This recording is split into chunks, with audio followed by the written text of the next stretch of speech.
అందరికీ నమస్కారం. ఆంధ్రప్రదేశ్ రాష్ట్రంలో 2014 నుంచి 19 వరకు ప్రతిపక్ష నాయకుడిగా ప్రజల్లో బలమైన ముద్ర వేసిన జగన్మోహన్ రెడ్డి గారు 5 ఏళ్లలోనే ప్రజల మద్దతు చూరగొని భారీ మెజారిటీతో అధికారంలోకి వచ్చారు. ప్రతిపక్ష నాయకుడిగా ఎలా ఉండాలో బాగా తెలుసుకున్న జగన్మోహన్ రెడ్డి గారు అధికారంలోకి వచ్చాక మాత్రం తిరిగి అధికారాన్ని నిలబెట్టుకోవడానికి ముఖ్యమంత్రిగా ఎలా వ్యవహరించాలో, పాలనను ఎలా సాగించాలో, పార్టీ అధ్యక్షుడిగా ఎలా సమన్వయం చేసుకోవాలో తెలియక తాజా ఎన్నికల్లో ఘోర ఓటమిని చవిచూశారు. ఏ ప్రాంతీయ పార్టీకి అయినా ఆ పార్టీ అధ్యక్షుడే ప్రధాన బలమన్నది తెలిసిందే.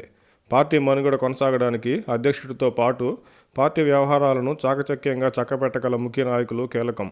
వైసీపీ పార్టీలో జగన్ గారి పాత్రను పక్కకు పెడితే ప్రతిపక్ష పార్టీ నేతలపై విరుచుకుపడే ఓ 10 మంది వైసీపీ నేతలను ప్రోత్సహించడం మినహా రాజకీయ అనుభవం, చాకచక్యం ఉన్న నేతలను పార్టీ వ్యవహారాల్లో ఎక్కడా ఉపయోగించుకున్నది లేదు.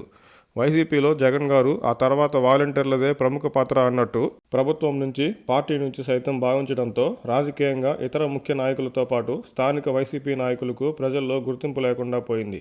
దానికి తోడు స్థానిక సంస్థల ఎన్నికల్లో టీడీపీ నుంచి భారీగా చేరికలను ప్రోత్సహించిన వైసీపీ గ్రామాల్లో గ్రూపులకు కారణమైంది. అప్పటికే వైసీపీలో ఉన్న నాయకులు ఒకవైపు గ్రూపులు, మరోవైపు ఆర్థిక ఇబ్బందులు వెరసి వైసీపీ స్థానిక యంత్రాంగం పూర్తిగా నిర్వీర్యమైంది.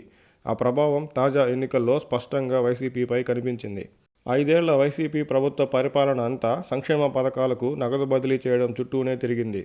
ప్రజావేదిక కూల్చివేత, రాజధాని మార్పు వంటి అంశాల్లో విధ్వంసమే తప్ప వైసీపీ ప్రభుత్వం ప్రజలకు ప్రత్యామ్నాయాలను చూపించలేకపోయింది. రాష్ట్ర హక్కుల సాధనకు, పరిశ్రమల ఏర్పాటుకు, కనీసం రోడ్ల మరమ్మతులకు అయినా వైసీపీ ప్రభుత్వం కనీస ప్రయత్నం కూడా చేసినట్టు ప్రజలు భావించలేదు. వైసీపీ నాయకుల మితిమీరిన దౌర్జన్యాలు, దూషణలకు తోడు కొందరి ప్రతిపక్ష నాయకులపై కక్షపూరిత చర్యలు, కొన్ని కులాలపై బహిరంగంగా వైసీపీ దాడితో ఆయా బాధిత వర్గాలు, కులాలు వైసీపీకి పూర్తిగా వ్యతిరేకంగా ఒక్కటయ్యారు. వైసీపీ ప్రభుత్వం గొప్పగా చెప్పుకుంటున్న సంక్షేమం అమలు, పరిపాలనా వైఫల్యంలో కొట్టుకుపోయిందని స్పష్టంగా ఫలితాల్లో వెల్లడైంది.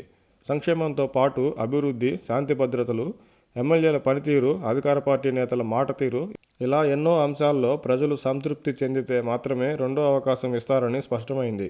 2019 ఎన్నికల్లో చంద్రబాబు గారు, 2023 ఎన్నికల్లో కేసీఆర్ గారు ఎమ్మెల్యే అభ్యర్థులను కాకుండా తమను చూసి ఓటేయాలని చెప్పి ఓడిపోయిన చరిత్ర అలా ఉండగానే జగన్మోహన్ రెడ్డి గారు సైతం ఎమ్మెల్యేలు నథింగ్ అంటూ కేవలం నన్ను చూసి మాత్రమే ఓటు వేయండి అని చెప్పడం, తాజా ఎన్నికల్లో ఓడిపోవడం చూస్తుంటే కేవలం పార్టీ అధ్యక్షుడి హోదా, ముఖ్యమంత్రి పదవి తిరిగి అధికారాన్ని నిలబెట్టలేవని రుజువైంది.